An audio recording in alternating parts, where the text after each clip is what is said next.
उसुबिदा दा दैनि थाखाय नायदों नुखाबाय दा नोंथांमोना खुरबोगासिनो दं दंफां लाइफां दा खुरगासिनो दङ जोंनिया थानो थाखाय दा जेबो गैया आरो जानो लोंनोबो थिग गैला दा न'आ बोफायनांबाय नै ओमफ्रायहाय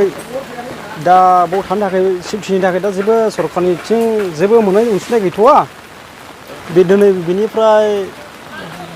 बिजोंहाय न'खरब्रै जाहैबाय जोंनाव सिफायनानै दा बै गामिनि मोनसे सरखारनि स्कुल दङ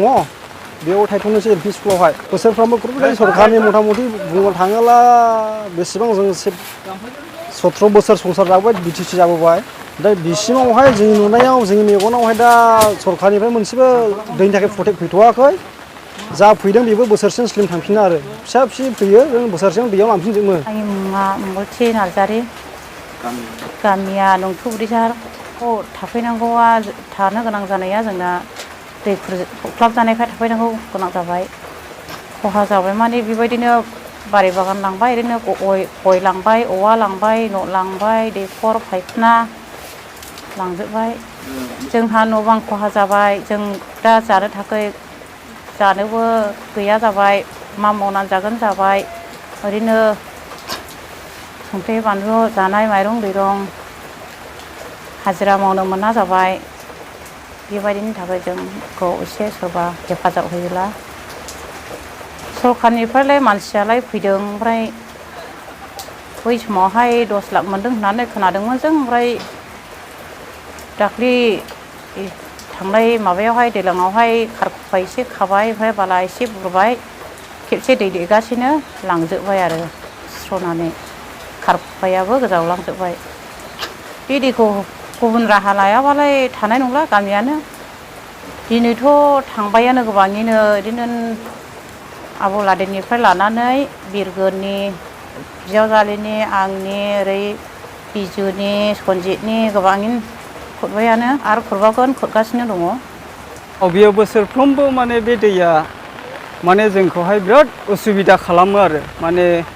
बोसोरफ्रोमबो माने बेबायदि दैज्लां सफैयोब्ला जोंनि हा न' बां बेबायदिनो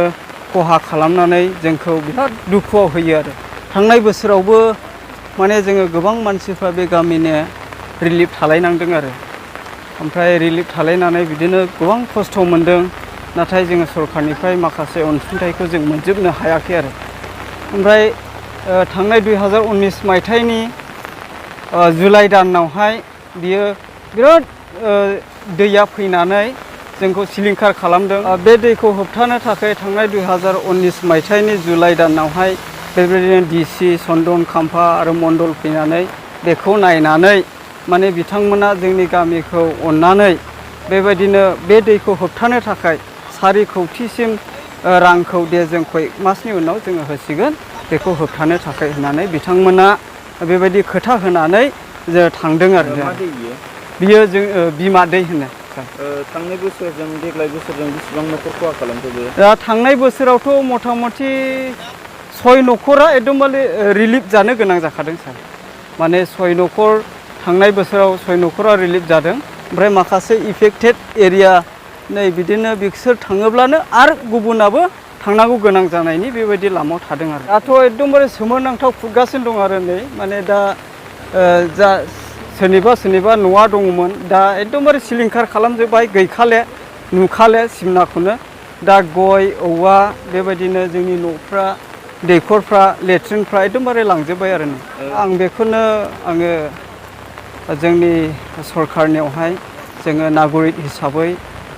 बेखौनो जोंनि बे गामि ओनसोलाव जेसेबां माने बे दुखुथिया न'खरफोर जाहाथे सरकारा जोंखौ अननानै बे दुखुआव एसे अनसुंथाइ होनानै जोंखौ हेफाजाब होयोब्ला आं गामिनिफ्राय बेखौनो आं खावलायदों आरो दाथ' जानाय लोंनाया एकदमबारे दा गायनाय फुनायनिबो दिन जादोंमोन नाथाय जोङो गायनो फुनोबो बिराद उसुबिदा जाबाय ओमफ्राय फारसेथिङै अखानि समावनो जोङो न'खौ बोफायनानै जोङो गुबुन फारसे जों थांनो गोनां जादों ओमफ्राय दा जोङो अंगनाबादि मोनसे दङ ओमफ्राय स्कुल दङ बेयावनो दा 8-9 न'खरसोआ दा गावनि न'खौ बोफायनानै थफ्ला रोगानांगौ गोनां जागासिनो दं आरो जानाय थानायाबो बिराद उसुबिदा जाबाय जोङो थांनाय दाखालै सुनिबार समनिफ्रायनो माखासे बिदिनो न'खरथामा बोफायग्रोनांबाय दाखालै सुनिबाराव ओमफ्राय दा नै दिनैहाय आरोबाव माखासे न'खरफ्रा बोफायनांगौ गोनां जाहैबाय आरो जों दिनैनि दिनावहाय स्कुलावहाय जोङो न'ब्रै न' बोखारनानै थाफैनांगौ जाबाय दैयानो हालुं हाथुं देरनानै गासैबो बोखारना लांजोब्बाय गासिबो गय बिफां मा बिफां हा फायखाना दैखर गासिबो सिनबाहावानो गैलिया जोङो न'निनो बोखारगासिनो दं दा बेनि थाखाय जों बाव स्कुलाव थाफैनांगौ जाबाय जों थानोनो राहा मोननोनो बबाव मोननाय ओंखायनो स्कुलाव जों थाफैथ'बाय एसे गोबावखासै खुरनाया मास मोनसे बायदिखासै देरनाया बे खुरनाय बहरा खुरथारनाया सानथाम जाबाय आरो दाख्लैहाय अरजाथ'नाय नंला होनदां होननानै ओरैनो न'सुं खाथियाव न'आव हाबसोना थाथ'दोंमोन आं ओमफ्राय दा दिनैहाय नै आरो आङो हाबसोना थानायाबो खारनांबावबाय ओंखायनो स्कुल न'आव थाफैबाय जों न'ब्रैबो उफाय गैया थाफैयाब्ला अबाव थाफैनाय बेनि बोसोरावहाय रावबो नायफैथ'नाय जायाखै नै दाख्लै एबसुनि आनसलिकनि नायफैनानै एसे जों न'नैनो बिजावजालि सानैनि न'नैनो एसे रेसन एसे होफैदों बेनो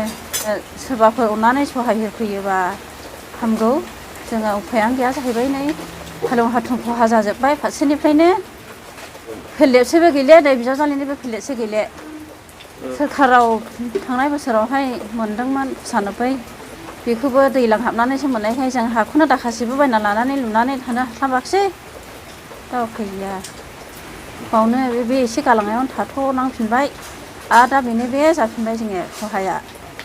थांनाय बोसोरावबो जों 6 घर लिरे थानांदोंमोन